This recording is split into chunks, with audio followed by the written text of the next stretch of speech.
দেশে গুনে আওয়ার কালে বাসে বই এই আচার গুমই খাইছিলাম। তা বেটা কোদারিতে আচার কিনে খাইছি। তো হেরা কি দিয়ে কি বানাইছে হ্যাঁ তো আর কইতে পারি না। তা আচার খাওয়ানোর কালে মুখের মধ্যে একটু ট্যাঙ্গার সাবান পড়ছে, এরপর বড়ই সাবান পড়ছে, এরপর রসুন সাবান পড়ছে, এরপর একটু ধনিয়ার ফ্লেভারও পাইছিলাম। শুকনো মরিচ তো যেন আসি। তো হেই যা আমার মুখে বাজে মুই যা চোখ দিয়ে দেখছি হেরম হেরম মুই বানানোর চেষ্টা করছি। এরপর মুই ধনিয়া ব্লেন্ডার করে লইছিলাম কত রিখানে কাঁচা ধনিয়া পাতা, এরপর মরিচ টেলে লইছিলাম, রসুন কাটতে লইছি, কত রিখানে ছিলেই লইছি, ছোট রসুন হেলে গিয়ে মাঝখান থেকে কাটি কুটি নেই, বড় রসুন হইলে আবার কয়েকটা ফালা দিতাম।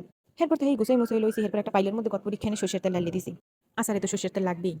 তারপর তেলটা যে একটু গরম হইতে আসলে এর মধ্যে অল্প একটুখানি রসুন ঢেলে দিছি। আস্তে আস্তে যে রসুন ছিলিয়ে লইছিলাম সেই রসুন দিয়ে লইছি, আর কতক্ষণ হানি রসুন ধুয়ে দিছি, হ্যাঁ আবার পরে ব্যবহার করবো। তো রসুন হানি একটু ভাজা ভাজা দিয়ে লইতে আসি, রসুনেরও দুইটা ফ্লেভার পাইছিলাম, হেরপিনে মই রসুনটারে দুই ভাগে ব্যবহার করতে আসি। তেলের মধ্যে একটুখানি লাড়ি সেড়ে লইতে আসি। এরপর তো চিন্তা করলাম যে পাঁচফোড়ন দিয়ে হেলাই একালে আনাম যে পাঁচফোড়ন মই আর পাঁচফোড়ন গুড়ি মুড়ি হরি নেই। এরপর সেই পাঁচফোড়ন দিয়ে একাল তেলের মধ্যে দিয়ে লইছি। একটুখানি যে ভাজা ভাজা হয়েছে এর মধ্যে মই বিট লবণ দিয়ে লইছি। কেউ চাইলে বিট লবণ না দিয়ে নর্মাল নুন দিতে পারে। তো মোর দ্বার বিট লবণ আসলে আচার একটু বিট লবণ দিলে ভালো লাগে, হেলে আমি একটু বিট লবণই দিয়ে হেলাইছি। সেই এরপর যে বড়ই দিয়ে আসলে দুইটুই লইছিলাম, সেই বড়ই ডালি দিলাম তেলের মধ্যে, আর লগে দিয়ে দিছি স্বাদ মতো চিনি। এই আচারটা একটু টক মিষ্টি হইবে, হেলে গিয়ে কিন্তু চিনির পরিমাণটাও বুঝে শুনে দেওয়া লাগবে। আবার বড়ই তো শুক্কো শুক্কো এর মধ্যে আবার ট্যাঙ্গাও দিব, যার পিনে এর স্বাদ কিন্তু পরিবর্তন হয়ে যাবে আর খাইতে কিন্তু জম্মের ভালো লাগে। মই অর্ধেক কাপের নাহান এরপর দিয়ে দিয়েছিলাম চিনি, এরপর যে ট্যাঙ্গাহানি মই ভিজেই রাখছিলাম সেই ট্যাঙ্গাহানিও কিন্তু দিয়ে লইতেছি এর মধ্যে। লগে দিয়ে লইছি ওই যে শুকনো মরিচ ডালিয়ে রাখছিলাম, ডালিয়ে আমি গুড়ি গুড়ি লইছিলাম, সেই শুকনো মরিচ কটাও ডালিয়ে দিতে আসি এর মধ্যে। এরপর যে ধনিয়া পাতা ব্লেন্ডার করে রাখছি সেই ধনিয়া পাতারিও কিন্তু দিয়ে লইছি। এখন এই ভালো মতো লাড়াচাড়া দিয়ে লইতে আসি। এখন একাল চুলার জালটা কমাইয়া একাল ভালো মতো সবকিছু মিশিয়ে লইতে হইবে। একটু সময় নিয়ে এই আচারটা বানান লাগবে। তো এই বড়ইটি সেদ্ধ মেদ্ধ করি নেই, হেরপিনে একটু সময় লাগবে। তা চিন্তা করলাম যে কটা রসুন বাহিয়েছিল সেই রুন কটা আবার দিয়ে হেলাই, হেরপিনে সেই কাঁচা রুন কটা কিন্তু এর মধ্যে ডালিয়ে দিছি, যাতে রুন কটা সেদ্ধ হয়ে যায়।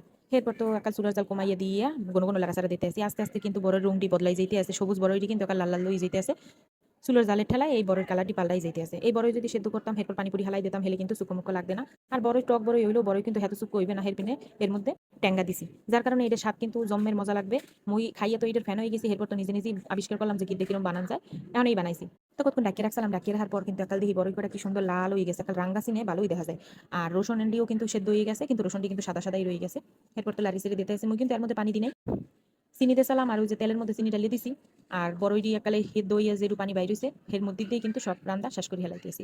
এত একাল পানি দিলে পানি হুগইতে একাল দুনিয়ার কষ্ট হয়ে যাবে হেরপেনে। লগে কিন্তু মুই আদগান বোম্বাই মরিচ দিয়ে দিছি, যেহেতু এতগুলো মরিচ দিছি হেরপিনে চিন্তা হলাম তো এখন যদি একটা মরিচ পুরো দিয়ে দিই হেলে জালের ঠেলায় কেউ খাইতে পারবে না। তো হেরপিনে একাল শেষ রান্না বাড়া হেই আর একাল শেষের সময় মই আদগান বোম্বাই মরিচ একালে গুড়ি গুড়ি করে পুরো আচারের মধ্যে দিয়ে লইছি। এই আচারটা খাইতে যে এত ভালো লাগে, যদি কেউ কোনোদিন সময় হয় এইরকম বড়ই আচার বানাই খাইবেন। যদি এক ফির কেউ এই আচারটা বানাই খাইতে পারে, তাহলে প্রত্যেকবার বড়ের সিজন আইলি এই আচারটা সবাই বানাই খাইবে, যারা যারা এই আচার বানাই খাইবে এক ফির হেরা কিন্তু ফ্যান হয়ে যাবে। আচারটা দেখতে অনেক লোভনীয় হয়েছে আর অনেক সুস্বাদু হয়েছে। এই আচারটা তো আমি খাইছি, আমিই জানি। তো আজকের মতো টাটা, আল্লাহ হাফেজ।